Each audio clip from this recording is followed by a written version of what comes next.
Hello everyone, welcome to Havya's mini vlog, lunch box series day 4.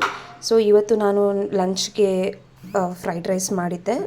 ವೆಜಿಟೇಬಲ್ಸ್ನೆಲ್ಲ ಬಳಸಿ ನಾನು fried rice ಮಾಡಿದ್ದೆ. ಇಲ್ಲಿ ನೀವು ಯಾವ ವೆಜಿಟೇಬಲ್ಸ್ ಬೇಕು ನಿಮಗೆ ಇಷ್ಟವಾದ ವೆಜಿಟೇಬಲ್ಸ್ನ ಆ್ಯಡ್ ಮಾಡ್ಕೋಬೋದು, ತುಂಬ ಟೇಸ್ಟಿಯಾಗಿರುತ್ತೆ.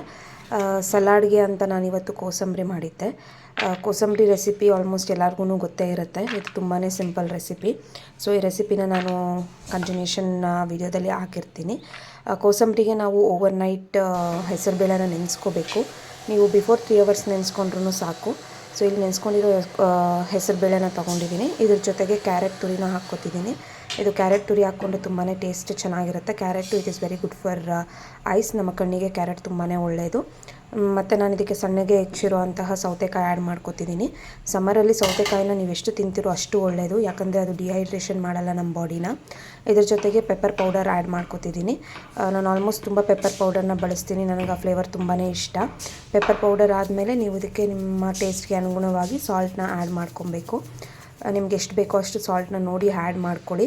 ಸೊ ತುಂಬ ಸಾಲ್ಟ್ ಆ್ಯಡ್ ಮಾಡಿಕೊಂಡ್ರೆ ಅದು ನೀರು ಬಿಟ್ಕೊಳ್ಳೋ ಚಾನ್ಸಸ್ ಇರುತ್ತೆ. ಸೊ ಎಲ್ಲ ಆ್ಯಡ್ ಮಾಡ್ಕೊಂಡ್ಮೇಲೆ ಒಂದು ಸಲ ನೀಟಾಗಿ ಮಿಕ್ಸ್ ಮಾಡಿಕೊಂಡು ಒಗ್ಗರಣೆ ಹಾಕ್ಕೊಳ್ಳಿ. ಒಗ್ಗರಣೆ ಹಾಕ್ಕೊಂಡ್ರೆ ಟೇಸ್ಟ್ ತುಂಬಾ ಚೆನ್ನಾಗಿರುತ್ತೆ. ಸೊ ನಾನು ಇದ್ರ ಜೊತೆಗೆ ಇವತ್ತು ಮಸಾಲೆ ಮಜ್ಜಿಗೆ ಮಾಡಿದ್ದೆ. ಸೊ ಅದನ್ನು ಬಾಟಲ್ಗೆ ಹಾಕಿಟ್ಟಿದ್ದೀನಿ. That's it for the mini vlog.